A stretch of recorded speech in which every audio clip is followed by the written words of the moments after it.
David, despite the best efforts of social engineers and internet media giants, you and I are back for another episode of Discovery CSI. How are you today, David? I'm very well. Good to be with you, Jason.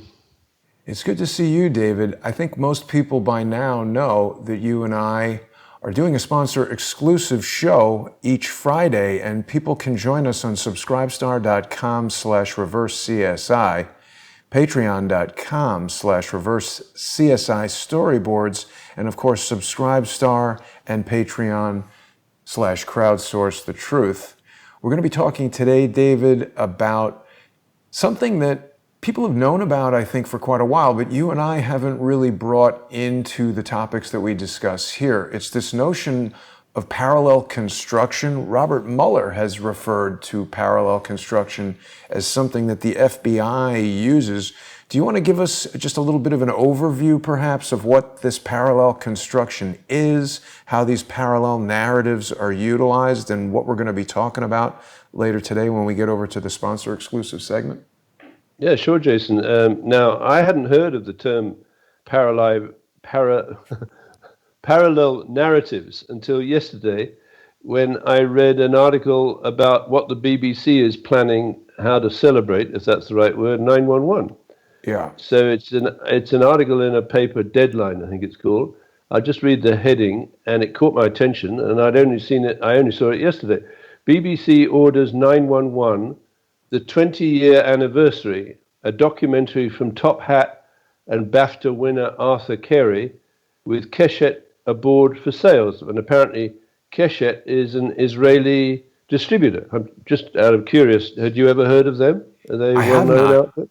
I have not heard of Keshet. I mean, the best known, to me at least, foreign distributor of films, well, we don't need to promote them, but no, I've never heard of Keshet.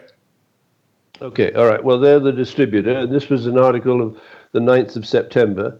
And here's what they said. BBC One has commissioned this feature-length documentary marking the 20th anniversary of 911 from the UK firm Top Hat Productions. Next paragraph, it said, and this really caught my attention, the 90-minute film, which will air next year, will tell the story of the 2-hour period when terrorist attacks on the Twin Tower, the Pentagon, and Flight 93 changed the world forever. It will also tell a parallel narrative of how those 2 hours changed the lives of those who were there, with past and present interacting through the film. And I must say, I'm kind of annoyed. I mean, what are Americans or the Trump administration doing on the 20th anniversary of the attack of 9/11, or not doing, while allowing the BBC, which is the world's leading propagandist, if you will, for decades now, to produce an anniversary celebration, and again I use that word from the BBC's point of view, which talks about the parallel narratives, but does not talk about the relationships between the victims and the predators on 9/11, which are causal relationships which ended up bringing both towers down. Over to you. Yeah, I mean, I share your annoyance there, David. It's interesting that the BBC is involved with this thing. It might be worth spending just a minute talking about the visual collage that we've created for today. People who watch the show regularly, David, they're going to recognize I've selected an image of a television from approximately 2000. You know, there was a lot of DVD players built into televisions back in that day. But we've got Jane Stanley there on the TV, where she reported that the Solomon Brothers building had collapsed prior to it collapsing. And I think you and I share the opinion, David, that that is a remarkable, even uncanny, probably inexplicable set of circumstances, unless whoever it is that was providing this information to Jane Stanley knew that the building was going to collapse. It just seems far too accurate of a prediction without that foreknowledge. And my allegation is that the BBC had Jane Stanley on one parallel narrative, Osama bin Laden on another parallel narrative, right? Bill Clinton on another, and the people who were coordinating the attack on a fourth. That is to say, there were a whole stream of parallel narratives. And I just picked up a little earlier the metaphor, the visual metaphor, because those two towers are parallel to each other, of course. Huh. Now, I don't know whether you intended that, but it's an uncanny reminder of the forces behind the attack on 911, which haven't even begun to be explored. Lots of people have No. speculated about it, but what effectively I think you and I are doing, and we're learning as we go, and it's great fun because, of course, our listeners are able to put in their inputs. You know, it's a court of public opinion, if you will. I think we can now expose some of the technical links required to run parallel narratives into the public's brain and get them to believe or assume or deduce that Osama bin Laden executed the 911 attack on America when it was a highly staged, militarily coordinated, precisely targeted attack that brought America to its knees. And if you hop back to that collage, let me just make an assertion about the shape that's flying through the air. So on the left-hand side of, well, my left, Bill Clinton's right, there's a silhouette of an aircraft moving towards the South Tower, right? Now, of course, that may be fake or it may be real. I believe from a cinematographic point of view, it's fairly easy to use CGI to create the impression that this aircraft, but what I'm talking about is now you have two parallel narratives, one for the North Tower and one for the South Tower, right? Where the public or the BBC is already telling us what they want us to believe. Now, a few seconds before that second weapons platform hit the south face of the South Tower, General Alexander Haig was being interviewed by Fox News, and he was asked, and the camera was pointing at a nice realistic gash in the north face of the North Tower. He's asked, well, who does he think is behind it? Which is interesting because that early in the show, it could have been an accident, but I digress. So General Alexander Haig says something rather interesting. He says, I don't want to speculate. I don't have the information. And you just know that he's about to speculate. And actually, I don't think he is speculating because I think he's got a script either in front of him or he's rehearsed this attack back in the 1st and 2nd of June of 2001. So he says, I don't want to speculate. I don't have the information, but we know where to look. It's either the bin Laden or Palestinian groups. Now, that's a pretty good piece of forensic deduction, don't you think? I mean, that early, Yes. all he's got to go on, right, is a gash in the north face of the North Tower. Meanwhile, I don't know, Bill Clinton is giving a lecture to an audience in Melbourne. So he's on another parallel narrative. And he says, there's a little voice clip of that. He said, I could have got bin Laden. Right? This is before the attack. And he's in Melbourne, in Australia. I could have got bin Laden, but it would have required killing the 300 women and children in a town called Kandahar. Now, so Bill Clinton is pretty smart, don't you think? That he's just talking. I don't think All he's right. that smart. Right? So Bill Clinton is a real character in what I would describe a fake narrative. General Alexander Haig is a real character in what I would describe as a fake narrative. Osama bin Laden is a fake character in what I would describe as a real narrative. And the BBC is swapping its audience, which by the end of the day or the end of the week would have probably reached 500 million people in 50 languages. The BBC is negligently, recklessly, willfully, or fraudulently swapping its audience between different narratives on the same timeline, leaving the audience with the impression that Osama bin Laden launched and coordinated the attack, but ignoring the distinct possibility that a company founded in British Columbia called Maxar Technologies, founded in 1969, was probably the only company in the world with the technical prowess, skills, talents to put on a coordinated attack on the scale of 911. Over to you.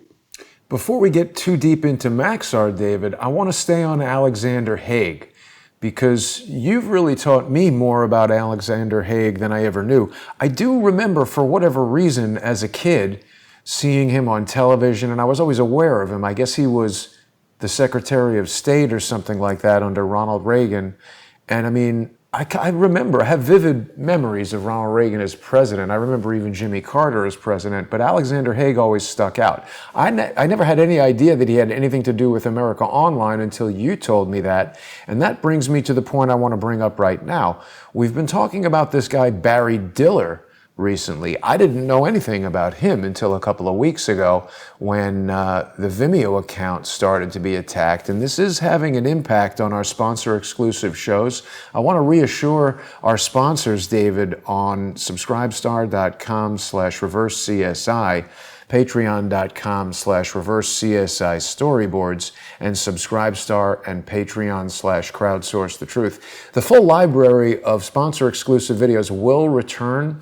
We're experiencing a little bit of a disruption right now, in part because of this issue with Vimeo, but we're working to restore it. I want to explain the role that I believe Barry Diller plays in this, because it's a remarkable set of coincidences, and this is a statement I'm making on information and belief. It's not an allegation so much as it is a question about the coincidental nature of this lawsuit being brought by the National Academy of Television Arts and Sciences against my corporation. It coincided pretty coincidentally with this attack on the Vimeo channel. Barry Diller is the chairman and CEO of IAC, a remarkably similar name to CAI. He was the president of Paramount Pictures at one point, which crosses over into some of the things we've discussed with the Bishop Larry Gators, and he remains currently the chairman of IAC. Chelsea Clinton sits on the board. Remember, Alexander Haig, as you told me, David, he was one of the investors in CAI.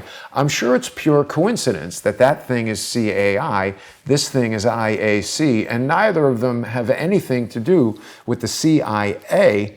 But Barry Diller had this team of proteges called the Killer Dillers, one of which was a guy named Garth Ancier, who was the president of BBC America and had previously been, now wait a minute, it seems to be not here. Didn't Garth Ancier have something to do with America Online?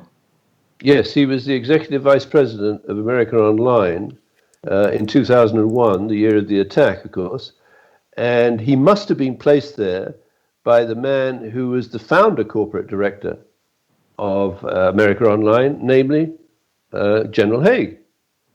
Right, so isn't it interesting that General Haig announces that the place or the where to look is the Palestinian or Bin Laden groups, and he is an investor, a special investor, and I don't believe in coincidences, in the CAI private equity group, which controlled Maxar, effectively from the 1988-1989 period, when I believe Maxar may have been monitoring the flight of Pan Am 103, but I digress.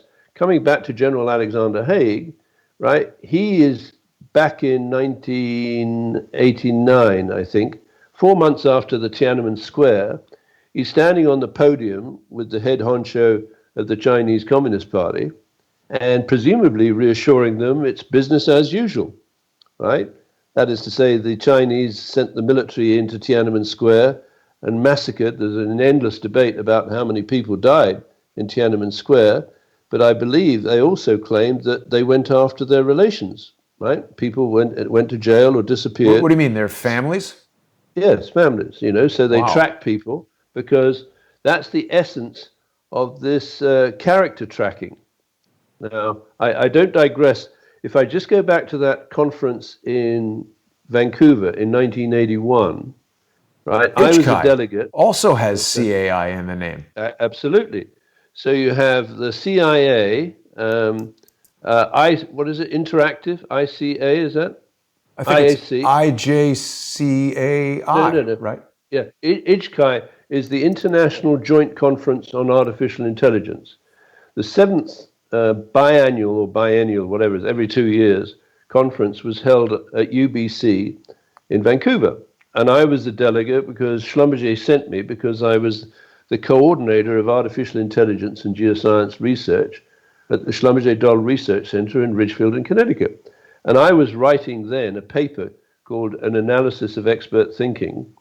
It didn't plead, it didn't beg but I was telling people, do not allow computers to make decisions for you. Now, I revisited, I didn't go to all of the presentations in Vancouver, but I looked back and I found a couple that I believe would be very interesting in relating our theory or case study to 911. One of them was autopilot, right, from people from the RAND Corporation. Mm-hmm. And this, it sends shivers down my spine when I look at it. I just looked at the abstract. What they did, or were talking about at the RAND Corporation, and I think this was picked up by Maxar, was delegating or decentralizing artificial intelligence to individual planes so they would avoid collisions. Well, that's all very well, but on 911 there were lots of planes in the air, but the hijacked planes appear to have had artificial intelligence delegated or decentralized to them because they avoided interception by the United States Air Force. Because not one of those hijacked planes was intercepted by a US Air Force jet interceptor or flight. And that's appalling because I think they flew for an hour, 30 minutes or whatever, or before crashing in, and they were knowingly hijacked, but there was no interception. So I believe there was a parallel narrative known to Maxar and possibly the BBC and General Alexander Haig and possibly Bill Clinton and possibly Osama bin Laden, which made sure that those planes that were allegedly hijacked were never intercepted by the United States Air Force. And that's the danger, I believe, of parallel narratives being run into decision makers who should have responded in a timely manner. And traditionally, as I understand it, an aircraft in American airspace that's 5 minutes off time or 5 minutes off azimuth is intercepted within normally 10 minutes because there's always a fighter jet or an Air Force base close by. So the air traffic controller can call his supervisor, who doesn't go through the National Military Command Center in the Pentagon, calls up the local Air Force base, and you got someone tagging, eyeballing the cockpit of the errant plane within 5 or 10 minutes, which is the only way to intercept an organized strike on America. But it didn't happen because the BBC and Maxar, I believe, had some parallel narratives running where Air Force bases sent a lot of their aircraft into Canada and Alaska during an exercise, or what I would call fake narrative exercises, so they weren't on location to intercept these errant planes. And I believe that was done negligently, recklessly, willfully, or fraudulently. Over to you.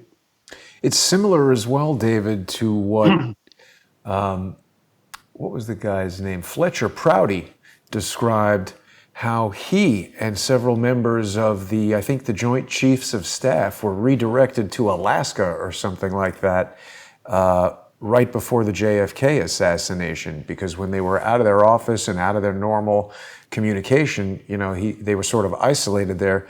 Fletcher Prouty has spoken about that. Just to bring us back for a second, David, to IAC, we're talking about these parallel narratives, and you've spoken for years about fake news injects. This guy, Garth Ansier, he was involved in BBC America. We're looking right now at 555 West 18th Street here in New York City. This is the headquarters of IAC. This building, David, also contains the Daily Beast and Newsweek, two sort of mainstream news outlets that have been very effective at injecting parallel narratives. What do you think about that? Well, totally. So these networks that hide behind the parallel narratives, they require, in order to be effective, exquisite timing and synchronicity. If you want to switch a real character to a fake character or a fake character to a real character, you've got to do it within seconds. And that takes us back to the double-cross operations, remember, of Aspidistra in World War II, where the BBC with RCA, now Serco, got very good at switching radio broadcasts. So as the Germans switched their radio transmissions off to avoid the transmitting towers being used as homing beacons to the British bombers, the BBC would jump in through the technology from RCA, now Serco, and switch in their transmission of German language broadcasts to the German people that was very, very precise. So these broadcasts would say, for example, in Berlin, where the bombs were dropping, and then plant a rumor that may be false or may be true that the German high command was evacuating their elite, leaving the peasants to fry. Now, isn't it interesting that something like that happened on 911? Because there were certain elites that didn't go into their offices, right? And I'm thinking, as you know, of Howard Lutnick, right, who's a patent owner for interactive wagering on event outcomes.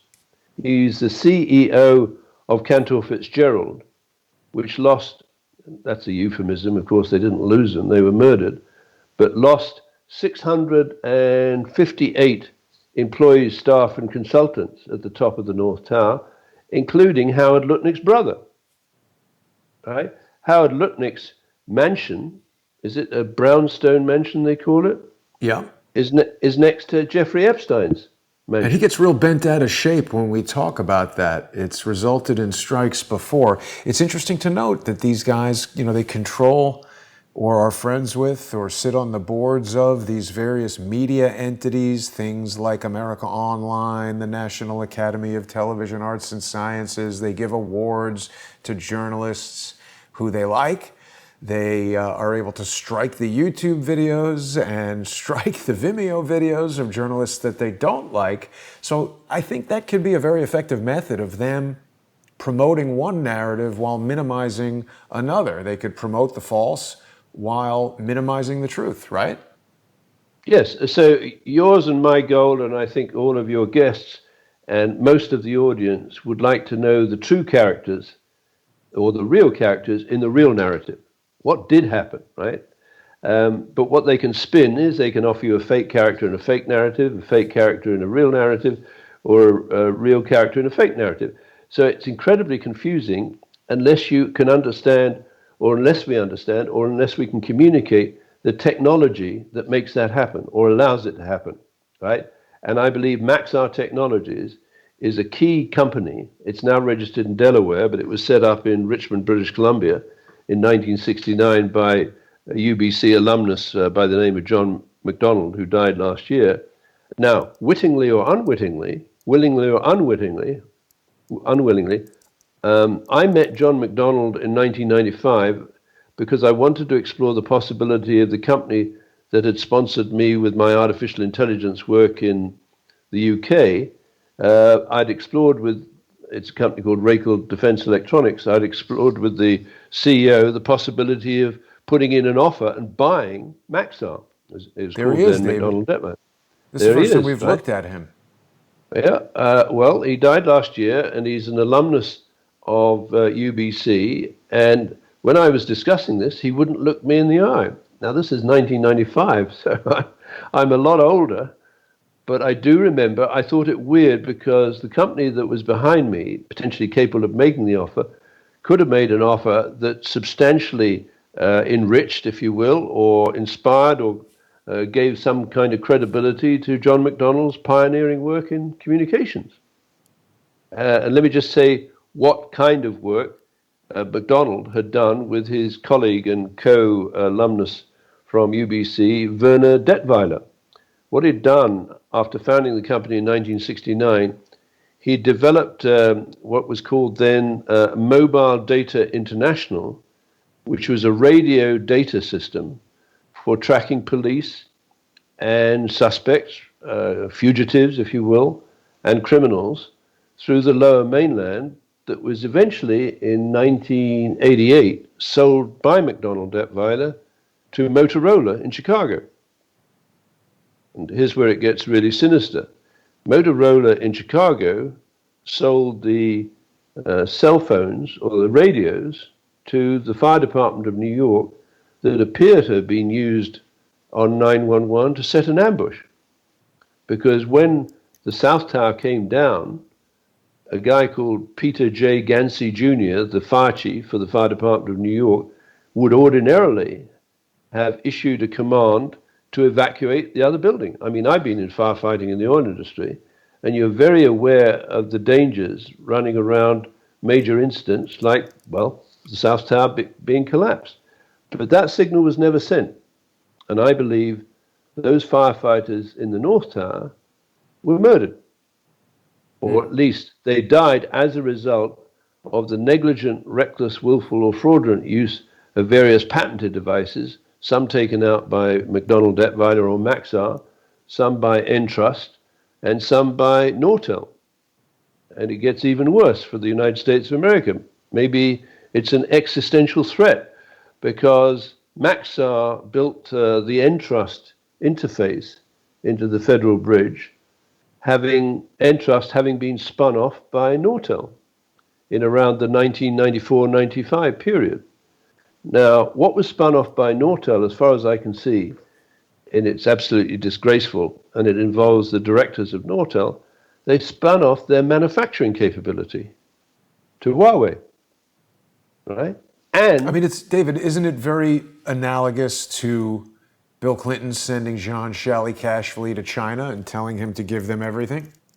you got it. You got it. So the parallel narrative for Bill Clinton, right, where the real Bill Clinton does some real and very dangerous and for things from the point of view of the survival of the United States, Bill Clinton sends John Cashvili, the chairman of the Joint Chiefs of Staff, to give a presentation to the People's Liberation Army at the Beijing universities, and in the transcript, and now I can't find that transcript, apparently John Cashvili said, "I've been instructed by my president to leave details of all America's weapons programs behind in the interest of world peace." Now, America, please wake up. I mean, that Japanese admiral, didn't he say, "We've woken a sleeping giant"? What do we need to wake up the United States of America? Why are you allowing the BBC to do a parallel narrative documentary on the events of 9/11, where everyone passing through those crime scenes is kept in an isolated box, and there's no attempt to understand the way in which they might have communicated to coordinated the attempted destruction of the Republic on 9/11? Yeah, there's the slot you've got. This is a classic, I believe, parallel narrative team, right? They have been sent to the crime scene. I believe these people checked into the Pentagon City Sheraton Hotel the night before. They were issued with their ill-fitting FBI uniforms, and they were told to go to the Pentagon lawn at around, let's say, I don't know, 9:30 or 9 o'clock, and get ready for a cleanup operation. Now, exactly what they were told, I have no idea. But I do believe their arrival at the Pentagon lawn was no coincidence. It was coordinated, and they were in communication, quite possibly using the Motorola technology that was derived from Maxar work in the 1970s. And they were told to take evidence away from the Pentagon, and that is a felony. It's called spoliation of evidence. We know somebody who loves spoliation of evidence, David, and he also worked for Entrust, and he's been super dedicated to trolling me, trolling this show. He hates it when we talk about the Federal Bridge, but here's this diagram once again, and Entrust is on here. There's all kinds of things on here. You and I have never really, or I should say not yet, arrived at a full understanding of this, but it's very strange. It's very much like that Trump usability diagram, in as much as it's got all these seemingly unrelated entities connected by something here on this diagram. Well, I think we are approaching an understanding of this, because if we bear in mind that from the conspirators' point of view, they need parallel narratives and fake and real characters to play with in order to manipulate public perceptions, such that the public goes after the wrong target.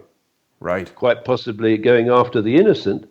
And I believe, I don't speak Arabic, that Osama bin Laden is said, he was interviewed perhaps by, was it CNN or whatever, and he's obviously giving the talk in Arabic. Well, not obviously, because he went to an Oxford language school when he was a young lad, which is somehow got forgotten in the wash. But my understanding is, he said, I had nothing to do with this. Now, of course, he could be lying, and that's what he would say, I suppose. But equally, if he was really as powerful as indicated by the attack itself, hubris would dictate, yeah, I mean, I brought the America to its knees and it's the great Satan and all the rest of it. He doesn't say that, right? So now the interface to the Federal Bridge, I believe, was through Maxar Technologies and Entrust. I believe that Maxar Technologies with Serco built that usability interface or template, and they call it the Trump template. And what that allowed to do was Maxar and its principal, John McDonnell, whether acting wittingly or unwittingly, willingly or unwillingly, to coordinate the movement of the aircraft using Maxar's autopilot technology. That is to say, with artificial intelligence rules, the planes that were hijacked on 911, whether it was electronically or by people in the cockpit, we'll never know because obviously the US Air Force was unable to tag what was in the cockpit. But I'll predict that if they had been there, they wouldn't have seen box cutter wielding Muslim hijackers inside the cockpit. They would have seen pilots, I would guess, who were screaming, what the hell's happening to our communication and air traffic control systems? And the pilots would have been able to say, if they'd lived, and of course they didn't, it looks like we were taken over through the autopilot technology. They wouldn't have known it was McDonnell Detweiler or Maxar, but that's how those planes were steered around the interception. Right? So the attack of 911, I believe, was a process of identifying fake and real characters, a fake being Osama bin Laden, a real character, Jane Stanley, and assigning them fake or real narratives that were sufficiently plausible for the public to believe one thing had happened when in fact it was another.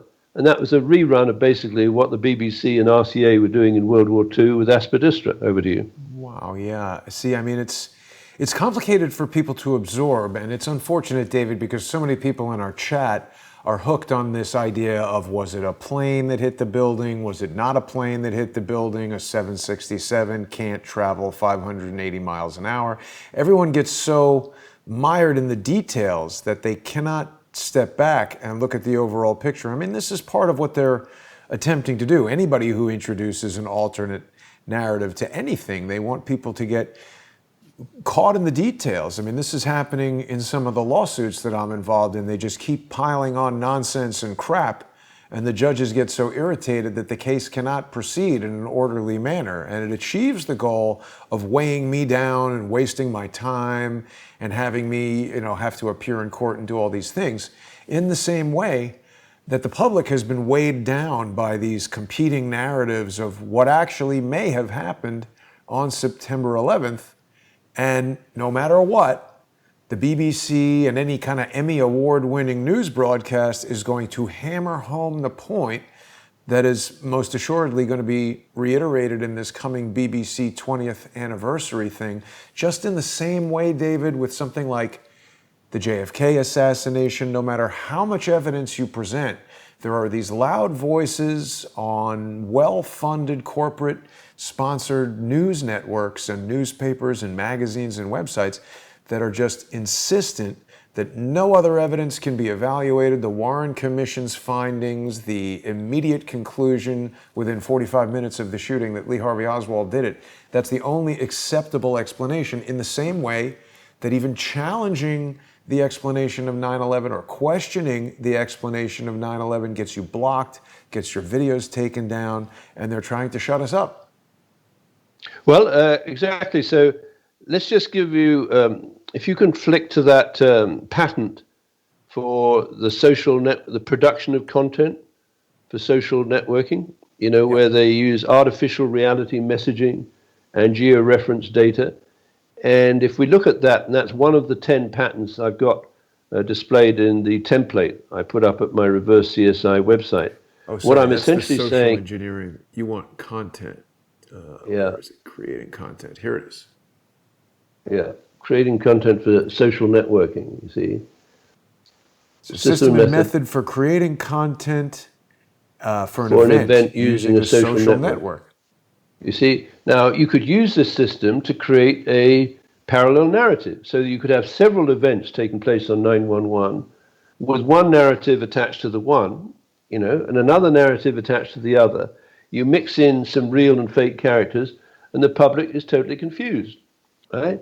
Now, what I'm saying is eventually, I think it's inevitable, and that's what worrying these people so much, we can untangle the parallel narratives and show the way in which the BBC and Maxar is intercommunicating or synchronizing between the parallel narratives. So Jane Stanley's narrative was that she was supposed to read the text put in front of her through that spoken text display apparatus for the generation of television signals.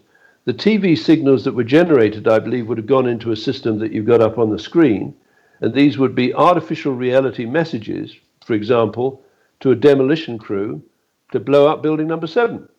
So the demolition crew is on another parallel narrative. And neither Jane Stanley nor the demolition crew know of each other's existence, nor what the content of their narrative is. Right? Then you get in these people who crawl out from under a rock and saying, you're saying this and that's wrong, etc.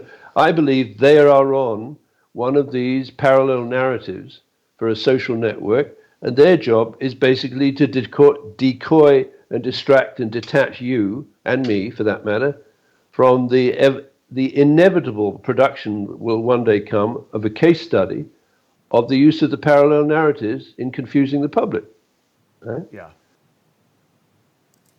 Yeah, that's definitely what they're doing, David, deliberately confusing the public. In fact, they're doing it to such a great extent.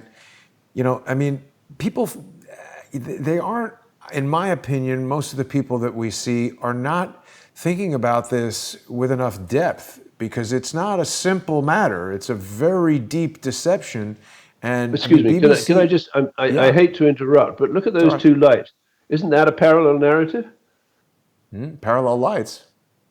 Well, who ordered it? I mean, are they laughing at us? Is that basically what I'm saying is, hey, we took down the Twin Towers, a parallel narrative. Anyway, sorry, I didn't mean to interrupt. I No, it's just okay. caught I my don't eye. mind. It's lively conversation. When an idea comes to you, please do interrupt. I just wanted to point out that, even in 2018, BBC continues to put out stories. I haven't read this yet, but the headline says the people who think 9/11 may have been an inside job. And an internet user named David Rosencheck, or Rosscheck, is being quoted here.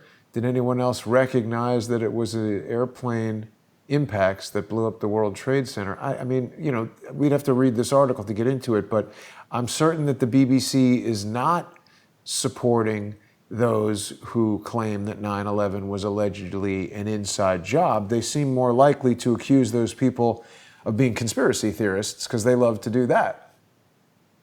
Yeah, and of course, if you have the technology, as Maxar and the BBC, of injecting different news streams along different parallel narratives, then of course you can design how in which the public is to be deceived.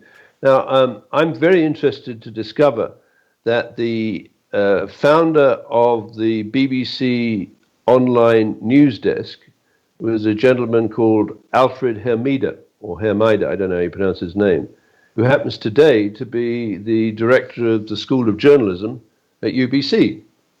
But back then, he spent 16 years with the BBC. In 1997, he founded the BBC's online news desk, right?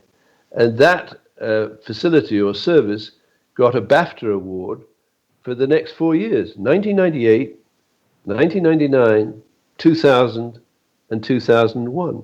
So I look at my personal narrative in respect of the year 2000, and by then I'd sussed out that Maxar or MDA company had been acquired by the CAI private equity group and a group of pension funds. I'd established that the CAI private equity group included General Alexander Haig and directors of Nortel, and I was very concerned that Maxar was providing a backdoor into a hack of communications between the Five Eyes countries. And lo and behold, I sent a message through my late wife's friend, who was married to the former head of security for the British Royal Navy, Andy Duport. I got his email and I sent him an email. I sent him two emails in, I think, August and September of 2000, warning him or suggesting he take a look at Maxar because I believe the CAI private equity group had links to organized crime. And MDA or Maxar had built a maritime command and intelligence network for the US and the Canadian and the Five Eyes navies, and I thought that represented a threat to the ships of those joint fleets. Anyway, he sent me an email back around, I think, the beginning of October. Nothing is lost on the internet. He said, please stop communicating with me, with us. We don't know who you are, right? Well, he's going to, if he's still alive, bless him, he's going to remember me eventually because 10 days later, the USS Cole got an instruction, right, relayed, I believe, from a parallel narrative source, maybe McDonnell Detweiler, to go into Aden Harbor to refuel. Now, traditionally, Aden Harbor was considered to be unsafe for United States warships, and they refueled at sea. It's called, I think it's called underway replenishment, right? You know, you put the hose across from a tanker into the ship and it's loaded up at sea. Going into Aden Harbor, they went into an ambush. Now, this is speculation, but from a parallel narrative, together with some real nasty characters, it's perfectly plausible. Why wouldn't they put some explosives in those big bumper subs, you know, the rubber sub up against the dock, right? And then dock the ship up against it and had it be, I think, 10 foot aft or forward. I never know, you know, what that means, basically. It would have been right opposite the magazine. That ship would have been blown into a million pieces and everyone would have been killed. Now, I believe I warned, or at least I provided the information, had it been understood, had it been recognized, would have allowed the Royal Navy to communicate with the Canadian Navy and the United States Navy, right, and avoid what I believe was a Maxar hack of the communications to the USS Cole to send it into the harbor to refuel. Over to you. It's interesting too, David, that all of these things happened while Bill Clinton was president. And when we look at the full context of the things that you and I have been discussing for the past several months and years, this concept of the Oxford double cross, the Rhodes Scholarship as a sort of a secret society where the members of it are part of this subversive double cross network. It's interesting. In a conversation with Charles Ortel, I asked him about why Chelsea Clinton was not a Rhodes Scholar despite going to Oxford, and he didn't have an answer, but he said that he was personally unaware of any familial dynastic Rhodes Scholars, which is odd because it seems like, if a father goes to Yale, the son often goes to Yale. You look at George H.W. Bush and George W. Bush. George W. got into Yale and then he got into Skull and Bones, kind of because his father was there. This sort of nepotism. There's a lot of industries that do that. In Hollywood, I saw a ton of nepotism. We've spoken about how the president of the National Academy of Television Arts and Sciences is the son of an Emmy Award-winning journalist who's put out some reports that you and I have questioned, and now my ability to even question that stuff is one of the matters being debated in a federal lawsuit against me. They don't like me talking about these things, it seems, and they want to enjoin me from doing that in the future. It's interesting to look at the history of lawsuits these guys and their friends and people who they are maybe even loosely connected to have been involved with. They love lawsuits, David. Yeah, let me just expand on that, the wording in the title to this, the Clinton Phantom Strikes. I think that's important for people to understand. So, yes, Bill Clinton was a Rhodes Scholar, and he was expelled from Oxford University under allegations of rape and dealing in drugs in 1969, and he goes to Moscow, right? He comes back, and then I think he goes to Yale to get his JD law degree. Yep. He is a conscientious objector that apparently lives in a tree and, I don't know, defecates on the around. It's all, very bizarre. Then he grifts into the position of governor of Arkansas, right? And oversees or sponsors this disgusting prison blood trade, where blood is extracted from prisoners in the Arkansas correction system at $7 a pint, right? And then sold on into Canada through a broker in Montreal to a fractionator called Connaught Laboratories, which I believe is a subsidiary of University of Toronto, for fractionating and turning into a plasma, which is then shipped around the world and really drives the Hep C and AIDS and H1N1 racket, basically, because Did the blood thing do that? well, if you infect people with a blood infusion that contains the virus, that's a very efficient method of transferring the virus into someone as opposed to breathing over them, right? Right. So I believe the dynamics of the virus vaccine racket, which exists and is hidden as a parallel narrative, I believe, on the Federal Bridge, was driven originally by Bill Clinton or the Clinton family and corruption in the Arkansas prison system. And of course, the BBC has talked about the BBC is always running a parallel narrative on these kind of crimes, whether it's the cold bombing or the infections, etc., that I believe lead you away from the real perpetrators. But anyway, back to Bill Clinton. So Bill Clinton in 1993-94, adopted very much by Kamala Harris, introduces this three strikes law, under three strikes and you're out. But it occurred to me the other day, wouldn't it be interesting if it was three strikes and you're out of jail for a 36 or 40-hour furlough, and then you come back for dinner? So wouldn't it be interesting if the enormous expansion of prison population after the three strikes law produced what I call an online criminal insurgency, reflected by Phantom Secure, registered or set up in Richmond, British Columbia, presumably kiddie corner from Maxar Technologies. David, how do you like this parallel narrative from the BBC, telling us in 2015, while he stands with the much lauded Barack Obama, that he regrets the three strikes bill? That makes him seem like a nice guy, doesn't it?